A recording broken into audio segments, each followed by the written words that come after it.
Assalamualaikum warahmatullahi wabarakatuh. Bagaimana kabarnya anak-anakku? Alhamdulillah kalau semuanya pada sehat, semuanya hadir ya. Alhamdulillah. Baik anak-anakku yang Bapak banggakan, sebelum kita memulai pembelajaran hari ini, alangkah indahnya kita berdoa terlebih dahulu bersama-sama. Bismillahirrahmanirrahim. Raditu billahi rabba wa bil islami dina wa bil muhammadin nabiyya wa rasulah. Alhamdulillah, untuk pembelajaran kita hari ini kita akan membahas mengenai tentang zakat. Anak-anakku yang Bapak banggakan, zakat ini adalah suatu rukun Islam yang wajib ditunaikan oleh setiap muslim yang telah memenuhi syarat. Zakat juga mempunyai arti menyisihkan sebagian harta tertentu untuk diberikan kepada fakir miskin dan orang-orang yang berhak menerimanya. Nah, kemudian anak-anakku sekalian yang Bapak banggakan, ini adalah hukum diharuskannya melaksanakan zakat. Hukum zakat ini anak-anakku adalah wajib. Nah, dahulu kita pernah belajar mengenai tentang wajib. Wajib itu apa? Wajib ketikanya dilaksanakan mendapatkan pahala, apabila ditinggalkan oleh kita mendapat dosa. Maka dari itu, hukum zakat adalah wajib bagi setiap muslim yang memenuhi syarat. Menunaikan zakat merupakan salah satu bentuk ibadah dan kepedulian sosial terhadap sesama.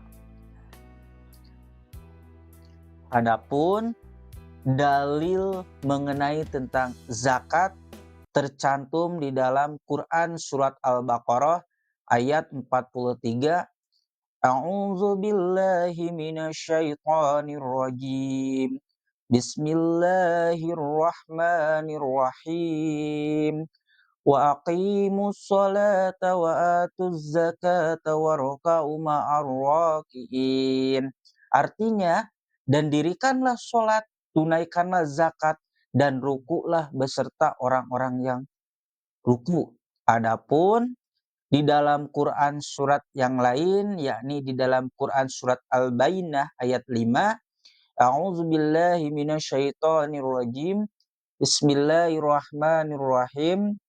Wa ma umiru illa liya'budullaha mukhlishina lahuddin hunafa'a wa yuqimusnas sholata wa yutuz zakata wa zalika dinul qayyimah.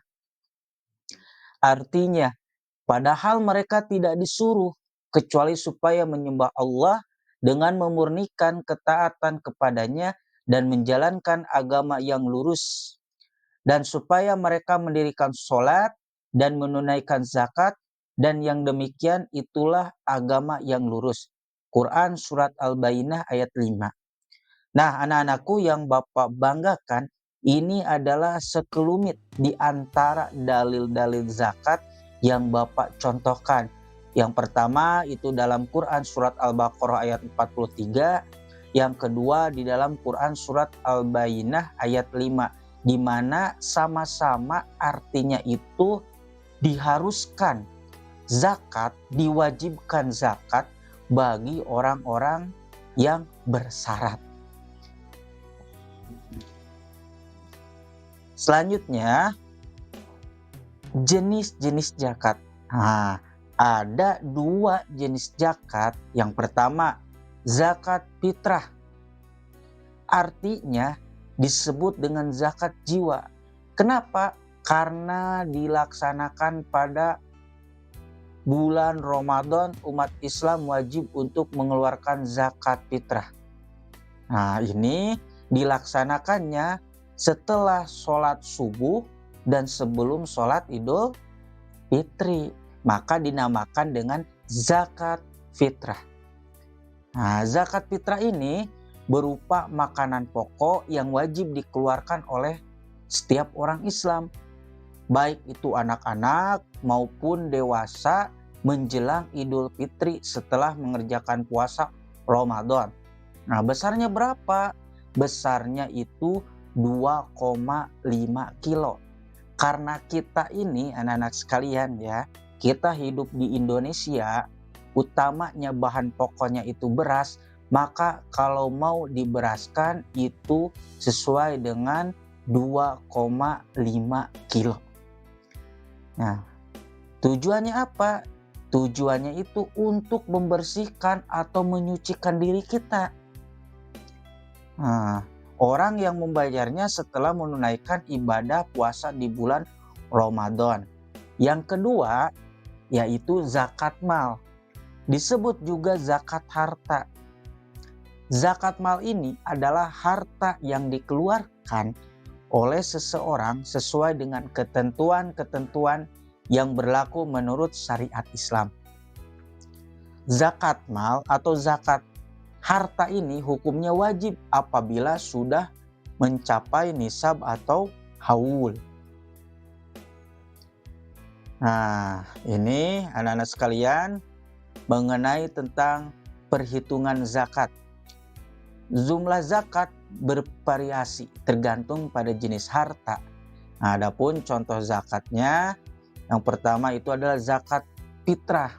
1 sok atau itu 3,5 liter beras atau makanan pokok lainnya untuk setiap jiwa. Yang selanjutnya zakat mal, 2,5% dari nilai harta yang mencapai nisab dan telah melewati 1 tahun. Nah, nisab itu apa? Nisab ini adalah batas minimal harta yang wajib dijakati. Setiap jenis harta memiliki nisab yang berbeda-beda. Nah, ada beberapa contoh nisab zakat seperti halnya ada emas, nah ada sebesar 85 gram, kemudian perak 595 gram, kemudian perniagaan setara dengan nilai nisab emas, ataupun itu ada hasil pertanian. Nah, ketikanya sudah mencapai 527 kilo beras. Lalu selanjutnya anak-anakku, nah adapun beberapa asnaf atau penerima yang berhak untuk menerima zakat. Siapa saja? 1, ada fakir. Fakir itu apa? Orang yang tidak memiliki harta dan pekerjaan. Kemudian 2, ada miskin. Orang yang memiliki harta tetapi tidak cukup untuk memenuhi kebutuhannya.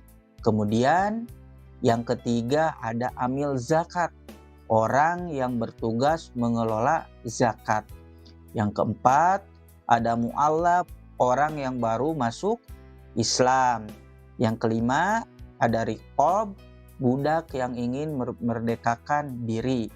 Selanjutnya ada ghorim, orang yang terlilit hutang.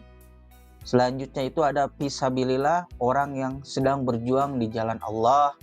Dan yang terakhir itu adalah ibnu sabil, orang yang sedang dalam perjalanan dan kehabisan bekal. Itu adalah beberapa asnaf ataupun itu golongan yang berhak untuk menerima zakat yang disalurkan kepada fakir, miskin, amil zakat, mu'allaf, riqab, ghorim, fisabilillah, dan ibnu samil.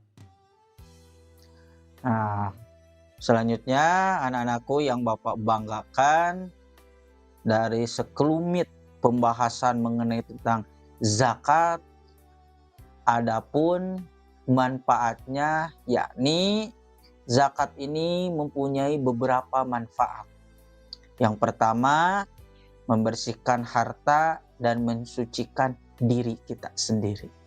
Kemudian yang kedua, membantu fakir miskin dan orang-orang yang membutuhkan. Karena dengan adanya zakat, otomatis kita saling membantu sesama orang lain. Ketiga, menciptakan pemerataan kesejahteraan sosial.